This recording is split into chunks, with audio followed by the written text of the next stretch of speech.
mahirap sabi pa mga NBI. Ikaw tanongin ko. After 1 year, do you feel safe now?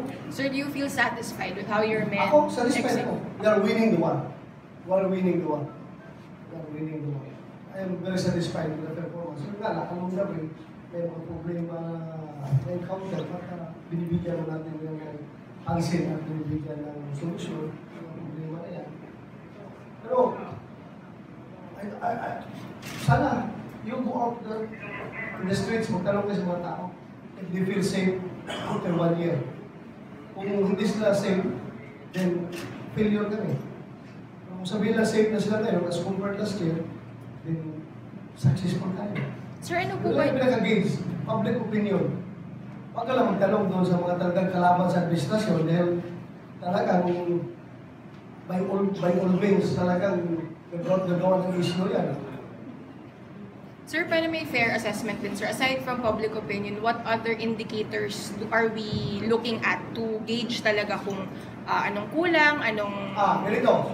Pinaka-indicator dyan, yung drop ng crime volume as compared to last year. Nag-drop yung ating crime volume by 27%.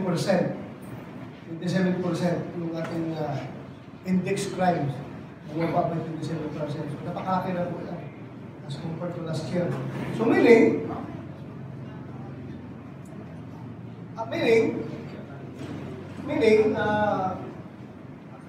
maraming crimes nangyayari na makakonsider natin na drug-related.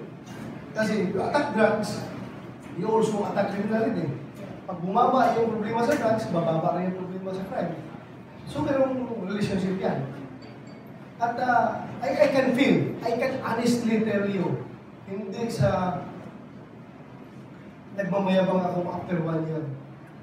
I can really feel yung sincere ng mga tao na sa karsada. Nasabi talaga nila, safe na sila ngayon. Public opinion na tanong ko. Sir, isa pa, parang one of your main promises was to cleanse the PNP of scalawags, of ano. Pero sir, recently si Senator Trillanes, I know he's not your favorite senator, but may accusation siya recently na parang he connected an officer supposedly based in Davao. Kinonect niya sir yung isang opisyal na siya daw yung may kagagawan ng mga supposed EG case in the country, sir. Prove niya yun. Prove niya. Kung talagang mahirap naman yan. The burden of proof doon sa accuser, hindi doon sa tinatanong.